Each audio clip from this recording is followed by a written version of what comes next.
welcome to this week's episode of Sorting Out the Cuck of the Past. Now, this week, what we are going to be doing is starting to pull Marai's engine. Because those of you who watched last week, you'll remember it was pointed out all the engine mounts are loose. There is an oil leak on the top side of the sump, like up at the top, and yeah, I don't know what other surprises are hiding in there, and I'm terrified what they're gonna find.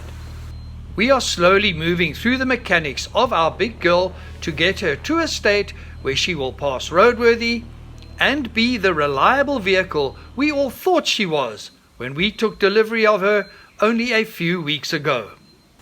Before the guys start removing Marai's engine, I just need to bring another little issue to the fore, and that is this front door. We're going to have to rehang the door, plus this handle has stopped working. Those of you who are regular viewers will remember some little system was made in here that pushes a lever against a what to open the door. Well, that what is now stuffed. The list of stuffed and dodgy workmanship that has been uncovered is growing daily. And another thing, I can remember time and time again expressing concerns about the fact that the clutch to my winch, this goodie here, was held in place with a cable tie. This is on a crossover overland motorhome, held in place by a cable tie. 10 times, 20 times I said, sure, we must sort something out. Nah, don't worry, bro. Hey, it'll be fine, eh? It's not fine. Not fine. At all. My faith in the technical side of truck maintenance has been restored since I was introduced to the guys at Man Trucks. Sydney is the man tasked with dismantling Marai's nose so her engine can be removed. It is a time-consuming exercise due to the fact that as nuts and bolts are removed, everything needs to be checked and rechecked. What makes it even more challenging is that there is no manufacturer's manual for Marai, so Sydney needs to keep track of every step as he dismantles the front of the vehicle. One of the people who's given me a lot of advice during this build posted on social media, they don't know if our journey is inspiring or a warning. Yeah, I would say it's a bit of both. Hopefully the inspiration from perseverance, because I mean, got to keep that positive side up. Otherwise, yeah. The warning: really do your homework. If like us, you are like you've got no suss at all about something like this, like constructing a motorhome from scratch, really do your research. We unfortunately relied on the advice from people who are just ill-equipped to tackle this task. So yeah, inspiring or a warning? Bit of both. Let's make our journey easier to understand. A is the starting point. B, the end point. Most sane people go from A to B in an orderly fashion. Others, like yours truly, take a few detours. Okay, quite a few. Actually, a mud of a lot of detours.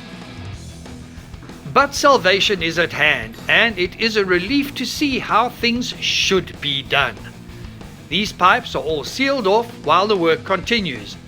In the past, a Dussie could have moved into one of those pipes and no one would have been the wiser.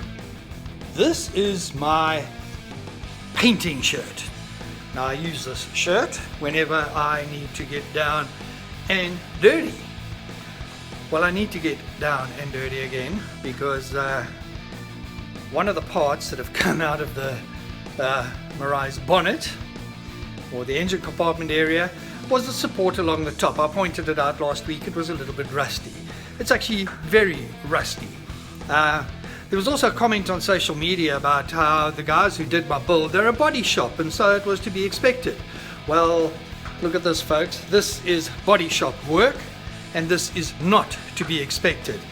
This is cutting corners, man. If you want something done properly, do it yourself, or get a professional to do it. Recently, my anger has been simmering and threatening to boil over. This is channeling all my frustrations in a positive direction. Living on the KZN South Coast means constant maintenance of any metalwork. A stash of hammerite is a must-have. When Mirai finally comes home, I am sure we will do this again as we uncover more substandard, so-called rust proofing. And there we have it. A little bit of elbow grease and done. I mean, it did not take long. You know, don't cut corners in life, because there could be a big hole and you fall in it. And if you fall in that hole, getting out of it can be a real bitch, hey? And just remember that, people. You want to fall in that hole? Cut corners. Back at Man Trucks, the pile of Mirai's bits and pieces is growing. That in turn translates into progress regarding removing Mirai's power plant. It's been a while since I have seen a Mirai like this, and for some reason or other, it just seems to be a little bit more organized. Something I've already mentioned, but I'm going to mention it again, is now these engine mounts. What Sydney found is that it was very easy to loosen everything because most of the bolts were stripped. So never mind that they were loose, there was actually nothing really holding this engine securely in place. And that is a frightening thought. I mean, can you imagine a 500 kilogram, 5,700 cc engine shaking loose at 80 kilometers an hour? Scary, very scary. Well, that's pretty much it for this week. A really short insert. The guys are about to pull the engine, but I can't hang around here at the moment. That's one thing. I was so used to driving 1 or 2 Ks to where Mirai was before. Now it's like 25 Ks. So I'm not getting here as often, which is also a good thing. But next week, when we chat again, that engine will be out and the guys can start working on it and fixing everything. And these inserts are getting shorter and shorter because all the cuck that happened in the past is getting sorted out. That makes me a happy boy. Thanks for watching. Thank you so much for the support. I mean, your support through this time has been absolutely amazing, and I really appreciate it because it is a tough, emotionally and mentally, man, this is not a good space to be. So thank you.